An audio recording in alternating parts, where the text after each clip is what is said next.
my name is Kirsty Garcia and I performed at Rev Bar with my group STK, which stands for Sean, Tyler, Dijon, and myself, Kirsty. Well, I've been friends with two of them since high school, and I've always known that they were really talented as well with music. They also grew up with music. And my friend Dijon, I met him through Speaka here at Cal State Fullerton, and we kind of just always wanted to collaborate together, and I ended up just hanging out with them one night and we put songs together and we're like, hey, why don't we perform this for Rev Art coming up? What a coincidence. So it just happened that way and it was a lot of fun.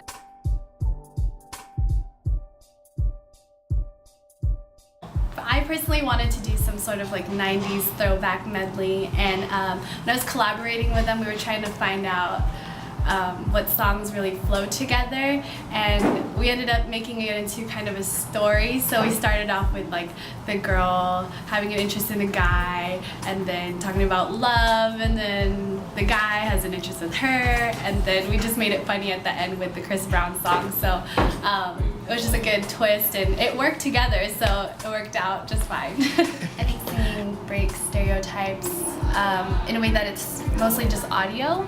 So one example would be the voice.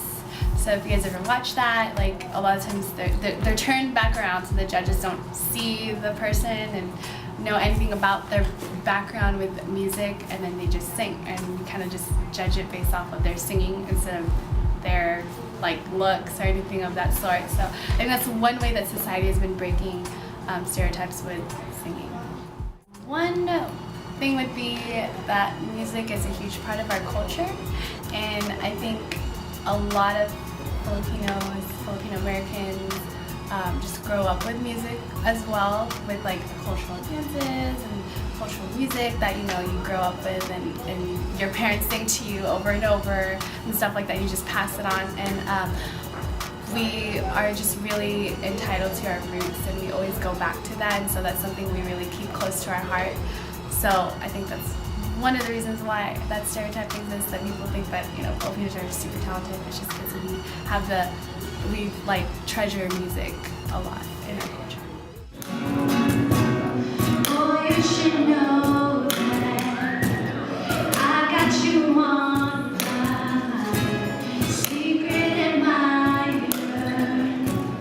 I've been watching you, boy, and I think of you.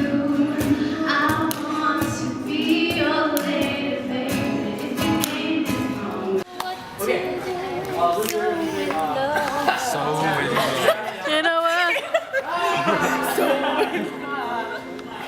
My name is Celine Villanueva. I am a fourth-year kinesiology student here at Cal State Fullerton. I am a member of Cal State Fullerton's Filipino American Student Association. I used to be the president last year, and I've been singing, I think, for a long time. So now I do a lot with it, just kind of on the side. It's not something that is like something I do consistently, but it's definitely one of my favorite hobbies.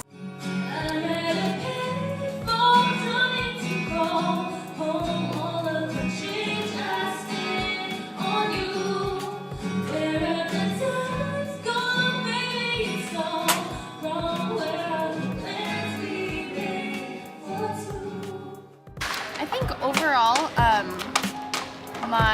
I guess you could say, journey with singing has led me to meet a lot of different kinds of people, because I guess the more I'm asked to sing, the more I meet other singers, and then they want to do other gigs or other performances and things like that. So for me, it's been something that has helped me grow, I guess socially, and as far as networking and things like that too, and just like having friends that share the same kind of hobby and talent and things like that. So that's always fun. I don't really mind that stereotype, because I think for the most part, like, stereotypes come from some kind of truth to it. And why is it a bad thing that people assume that Filipinos and Filipino Americans are talented in music? So it's something that I actually appreciate. And it's just something that's a part of our culture. Like, you go to a Filipino party and there's karaoke already like going, and like people are singing Dancing Queen or something like that. Like, it's just something that you expect, and I think it just makes our culture a little bit more rich and like different.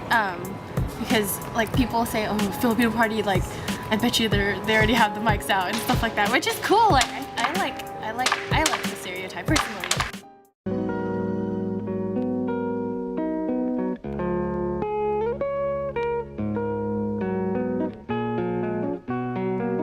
Basically, tinikling is a dance that's very, very old in Philippine culture.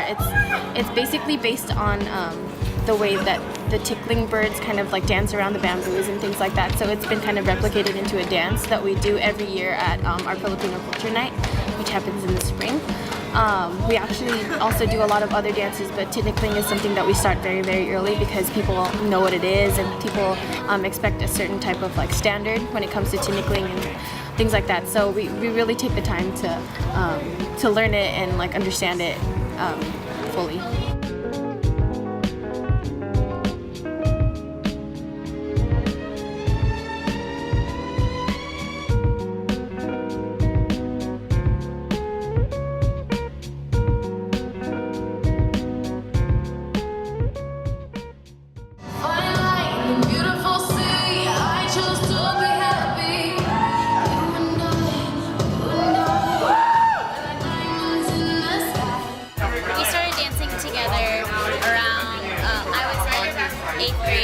She was in 7th grade. We ended up being on the same team for high school, and so that was 4 more years, and now we're at college on a dance team together.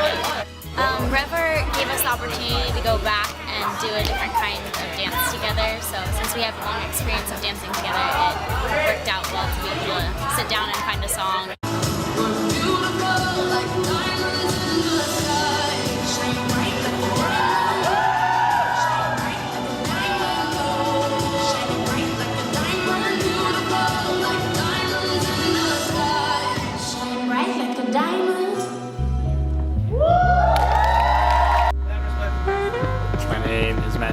And I am 21 years old and I'm the Executive Director of Infinite Possibilities at Chelsea.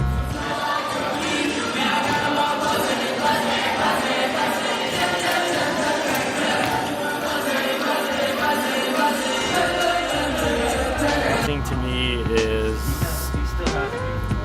one of my passions at the moment, and it's just a way for me to express myself and really just let go and just release from the stresses of life.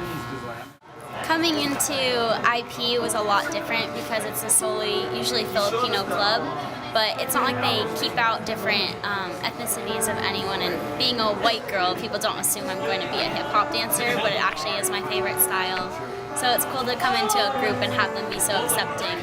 When, even though some people don't think like, oh, she's probably a hip-hop dancer, they usually think I'll be contemporary or ballet. My biggest memory is just last month actually performing at Friendship Games as the executive director, the first like major performance as the executive director, and just, like, even though I had performed at Friendship Games before, doing it as the leading person and leading them up to that point was really memorable for me. Overall, I guess I just like music in general, so singing is a way to express myself through like actual music, and then dancing is a way to express myself through like movement, I guess. Honestly, I don't think that stereotype is valid. I mean, I guess it might be common for Filipinos to have those kinds of talents, but well, for me personally, it's kind of like the dedication and hard work you put into your art, like with dancing or singing, stuff like that. Honestly, like before, I wasn't even coordinated at all with my body movements, and my singing voice was just terrible. So it's definitely just about the hard work in general.